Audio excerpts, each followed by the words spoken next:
আগামী যে 12 তারিখে নির্বাচন, এই নির্বাচনে আমরা একজন প্রধানমন্ত্রী নির্বাচিত করতে যাচ্ছি। এই নির্বাচনকে খুব ছোট করে দেখার সুযোগ আমাদের নাই। এটা কেবল একটা আসনের নির্বাচন নয়, এটা কেবল পঞ্চগড় একের নির্বাচন নয়, এটা সারা বাংলাদেশের নির্বাচন এবং এটার মাধ্যমে একজন প্রধানমন্ত্রী নির্বাচিত হবে। যেই দলটা জিতবে সেই দলের নেতা প্রধানমন্ত্রী হিসেবে নির্বাচিত হবে। কাজেই এই নির্বাচনটাকে ছোট করে দেখার বা একটা আসনের নির্বাচন মনে করার কোনো কারণ আমাদের নাই। আমাদেরকে সবাইকে হাত মেলাতে হবে যে আজকে আমরা এই পঞ্চগড়ে যা করব এটার প্রভাব সারা বাংলাদেশের উপরে। আজকে আমরা তেঁতুলিয়ায় যা করব এটার প্রভাব সারা বাংলাদেশের উপরে। আমরা এই পৌরসভায় যা করব বা আটোয়ারিতে যা করব এটার প্রভাব সারা বাংলাদেশের উপরে। এবং বিশ্ব এখন এমন একটা জায়গায় দাঁড়িয়ে আছে, বাংলাদেশে যা ঘটবে এটা আশেপাশের দেশেও কিন্তু এটার একটা প্রভাব থাকবে। বাংলাদেশে যা ঘটবে এটা বিশ্বেও একটা প্রভাব থাকবে।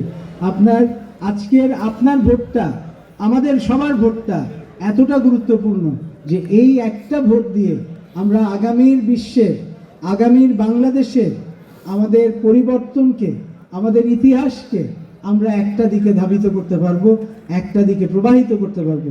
যদি আমরা আমাদের এই ভোটটাকে সঠিকভাবে ব্যবহার করি, আমরা যদি নিশ্চিত করতে পারি যে তারেক রহমান বাংলাদেশের প্রধানমন্ত্রী হবেন ইনশাআল্লাহ, তাহলে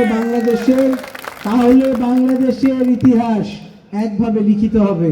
50 বছর পরে, 100 বছর পরে যারা গবেষণা করবে, যারা দেখবে 2026 সালের বাংলাদেশ কিভাবে তার প্রধানমন্ত্রী নির্বাচন করেছিল, 2026 সালের বাংলাদেশ এমন একজন প্রধানমন্ত্রী নির্বাচন করেছিল, এমন একজন প্রধানমন্ত্রীকে তারা বসিয়েছিল যার নেতৃত্বে বাংলাদেশ সামনের দিকে এগিয়ে গেছে। শহীদ জিয়ার নেতৃত্বে যেমন বাংলাদেশ আপনার সামনের দিকে এগিয়ে গিয়েছিল, বাংলাদেশে গার্মেন্টস শিল্প চালু হয়েছিল, বাংলাদেশের এই মানুষ, আমরা বিদেশে যারা আজকে বিদেশে শ্রমিক হিসেবে গেছেন সেটা চালু হয়েছিল।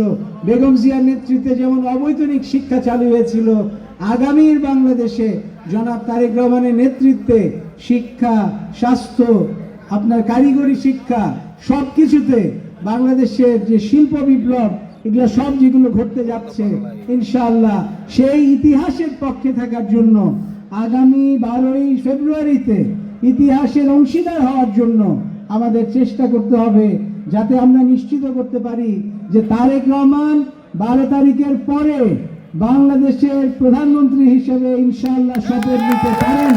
এবং সেই একইভাবে আমরা যাতে নিশ্চিত করতে পারি যে তাকে আমরা শুধু সারা বাংলাদেশের অন্যান্যদের জন্য না, আমরা পঞ্চগড় থেকেও তাকে আমরা নিশ্চিন্ত করতে পারি, পঞ্চগড় থেকেও তার বিজয় যাতে নিশ্চিত হয় ইনশাআল্লাহ।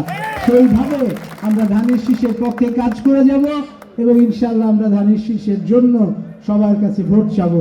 আপনারা শ্রমিকরা 60,000 শ্রমিক আছেন পঞ্চগড়ে, 60,000 শ্রমিক যদি এক হয়, বাংলাদেশ জাতীয়তাবাদী দলের বিজয়কে আটকানোর কোনো শক্তি বাংলাদেশে ইনশাআল্লাহ নাই।